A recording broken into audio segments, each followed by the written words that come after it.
Okay, good week again, and had some good guys coming back to practice, and we're taking it day by day, and then the preparation in a short amount of time. You know, we played these guys a few weeks ago. It's always fun to see what they do and how they change from week to week.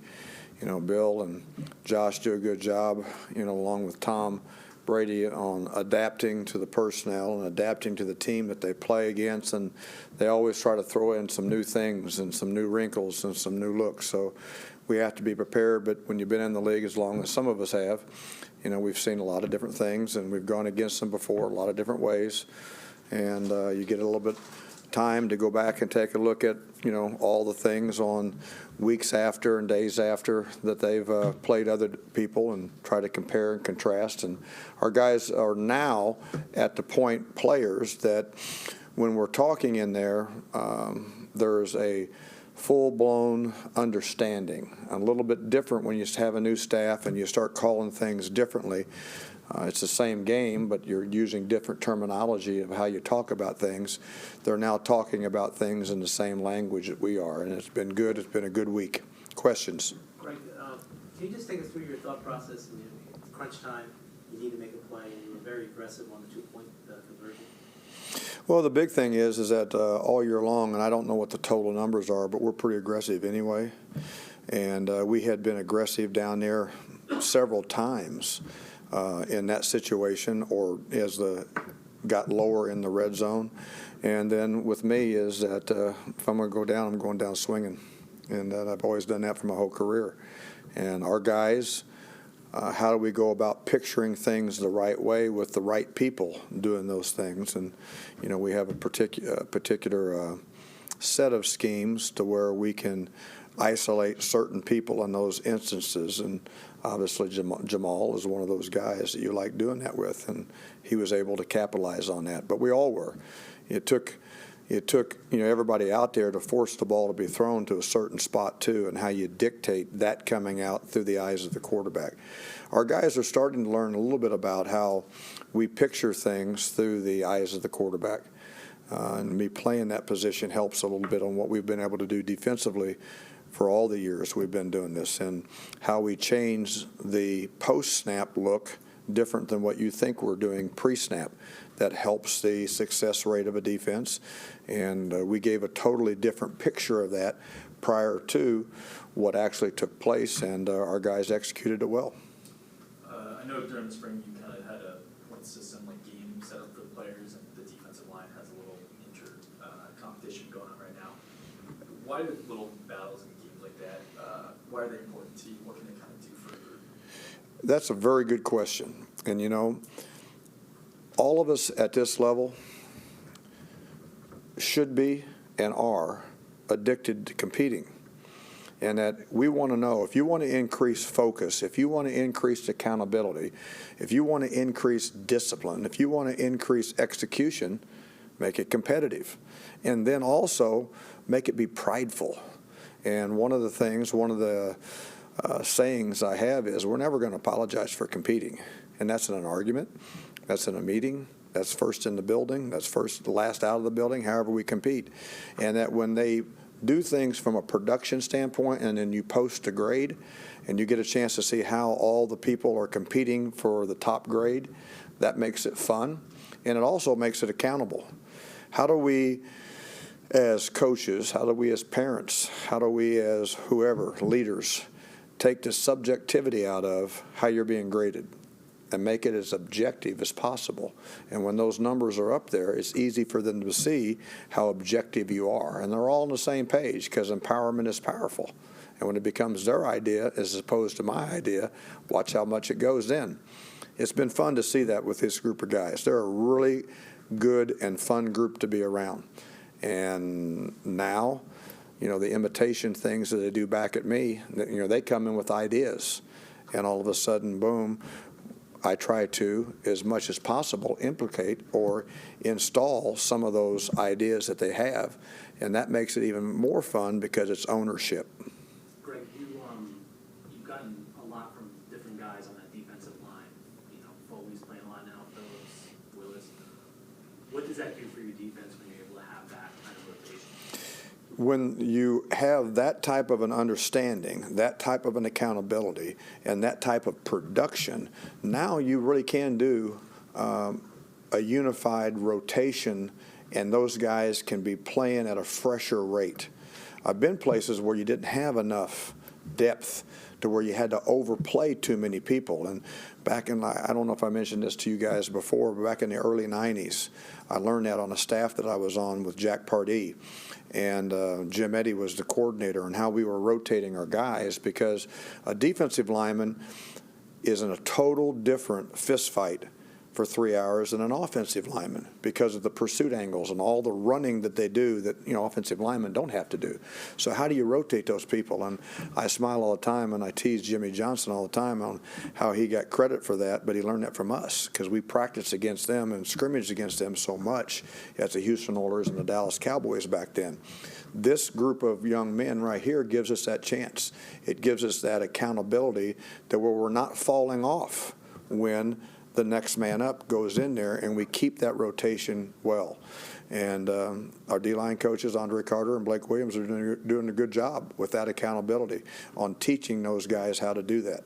Greg, you guys have really kind of turned it up after that early barrage in New England, a couple minutes into the second quarter. I know you didn't win that game, but you really gave Tom fits after that initial surge, and then the game of Philly, and then last week. What has changed during that, 2-3 years? The big thing is that, how do we go from being robotic in how we play the game and instinctive in how we play the game? And there's a feel. And when all of a sudden we start doing things at a high speed, at a powerful way, of how we go doing things collectively as a team, 11 on 1, 11 on 11, that type of stuff, there gets to be a feel of how you're playing with each other, not by yourself. And that takes a while. It really does. And it took a while here. There was a different concept of teaching, a different concept of how we do things, and it took a while to get that feel together and the accountability together. And I will tell you this, that it'll take place tomorrow. I think I mentioned this last week or a couple of weeks ago. The players-only meeting that we have at the end of the week is outstanding. And when we first started doing it, it was just kind of they did it because I told them to do it. But now they do it and have their own idea. And now they do it and act like they're in charge. Now they do it and come back with feedback to me about things. And like I told you a while ago, empowerment is powerful. And that is in a kind of an evolution. And it helps, the longer these guys play with each other and alongside each other, and we're able to plug and pull, guys that get hurt, the next guy gets in there, they're all doing it together, so it's been good. You already mentioned, just to follow up real quick about that Patriot game, even though you didn't win, the fact that, for almost 3 quarters, basically, you did a really nice job against that offense. The guys got confidence, you didn't win, so there was value in that game. There's value from a confidence level that, and everybody knows, is that, when you have confidence, you snap and you make decisions faster. You paralyze yourself with doubt. You paralyze yourself with negativity. And that confidence helps make faster decisions. And fast, wrong decisions are why I got hired. Slow, correct decisions is why you guys get to do it. And I tease you, because they're still wrong. Slow, correct decisions are still wrong. You got to make fast, right decisions. But if you won't cut it loose, you don't get a chance. And it takes a while to go against somebody that executes as good as they do. I really think that staff does a really good job of team execution, and Bill has done that for so long there. Dante Scarnecchia, Josh, all those guys, have gone against them so much. They do an excellent job, and they were ahead of us in some things, and hopefully we've caught up. We'll see. How CJ looks? He practiced well yesterday. It's nothing, no residual. Got a chance to practice today, so we'll see how he does. We'll see, and it's day to day. Because again, he got to get back into it with the soreness that you battle through, just normal soreness. But if there's no setbacks, he'll take the next step tomorrow. What have you missed without him? When it first starts like that, there's a little bit of a communication problem. But I don't know if you guys know a guy by the name of Neville Hewitt. He's done pretty good. the more and more and more. And that's good. And that CJ gets up and Neville gets a chance to go back to his other position, and Cash has got all those reps. And, we've got all those guys working in now. It helps. The more you know, the faster you play. Not only in your position, but Nev knowing exactly what CJ does now will make him even faster when he's ready to go back to that position. But we're not there yet. We'll have to see how tomorrow goes to see that there's no setbacks. What have you seen from Quentin Williams since he's been back? He's been very good. And, that's not an easy injury to come back from. And he, personally, it brings a real smile to my face that you asked that, because there have been a lot of players that I have coached with that injury that take the full 6 to 8 weeks. They get their little tissues and they want to take the whole time off and all that kind of stuff. And it was very important for Quentin to show everybody how tough he was and to come back that fast. And that elevated his stock in the room around everybody else. They're looking at him like, whoa, he's pretty tough. And it also lets the guys know that play the same position, I better watch out. He may completely take my position. So he's a good young man, and he's a lot tougher than people know. And you don't play for Nick Saban and be soft. So that was a big part of getting him here. Last one from Andy, just with CJ, how much do you think it helped him being able to have an active role? You said almost like a coach and running media.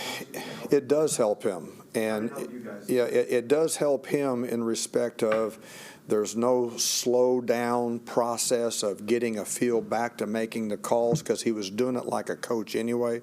He wore the headset every day in practice, so he was playing the call. He got the call.